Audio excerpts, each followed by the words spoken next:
sarifka lacagta doolarka ayaa Somaliland maalmihii u dambeeyay hoos u dhacay kaasoo boqolka doolar hadda lagu sarifayo lacag dhan 890 kun oo shilinka Somaliland kaasoo bilihii hore isla sanadkan lagu sarifayay boqolka doolar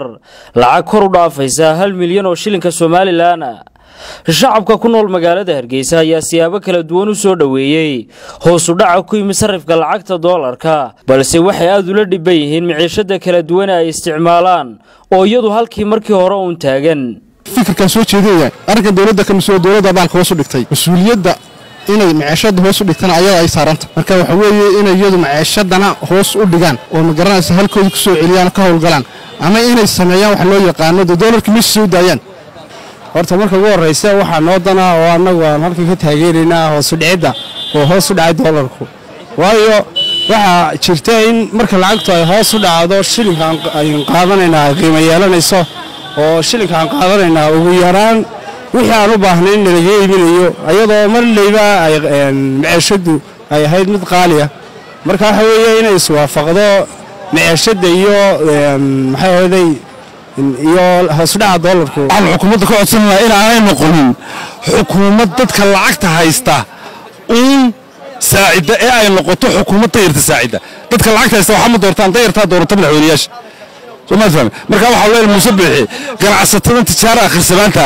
arintooda waxa ka qabo dadku waxay ka sameeyeen laba shay iyo bulshada muslimiinta ka siman tahay salaada safka laga wadagalayo laga sameeyay bisaladana laga sameeyay la ka sareeyo la ka hoosay marka bulshada adeega bulshada waxa weeyaan ka sareeyo ka hooseeyo mar wada taabanaya in la ilaashado waxa weeyaan xukuumaduna xukunka ku ilaaliso de bulshaduna waxa weeyaan iskaantaroorto oo ay ilaashato maslaxadooda guud ee wada taabanaysa marka waxa weeyaan maciishadu way ka hadhay sarifku uu jabay anigu bahla sariflayaasha hadaan nahay de waxa weeyaan shaqadan gacanta ku hayna waa taaj sarifka jabay de waxa weeyaan bulshada qaybaha harsan ee maciishadana waa in la jibay dhankooda barkhad jaamac batuun afayeenka xisbiga mucaaradka ee wadani iyo xogayaha warfaafinta ee xisbiga mucaaradka ee ucid Yuusuf Kayse Cabdilaahi ayaa waxay ganacsatada iyo xukuumadaba ugu baaqeen in la sumo oo ay wada socdaan sarifka lacagta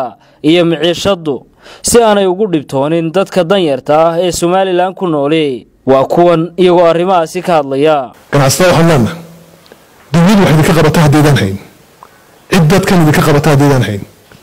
مسؤولية إلهينا وقبقة وما أنت قيامها كبقة إلهينا الله كل إنسان ومساكين تسوء وطير سومالي الله معيش دوتشرين وبلها أشهر الحرم كانوا كتشرنا رمضان له الشرعان له والإلهينا وقبقة وضد كان يجود هذا ميراثان إذا كنا كداي حوي واحد إن صرفكم مركو تشبه معيشتنا لا تبتابه وشيء دولار كلا جالس ينيه هالك دولار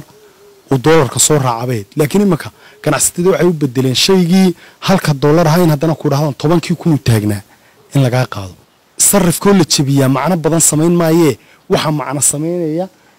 معيشة دول تشبيه معنا سمين هسه كروك عن كويمي معيشة كلا دوينة استعمالان تدوينه يهو صداع صرف كدولار كا أي واحد وكسو بيج مياه حل مديره كمان يكارسن تهاي بشر بركيسنا رمضان ودتكو عيسي هذا استعمالان معيشة كلا دوين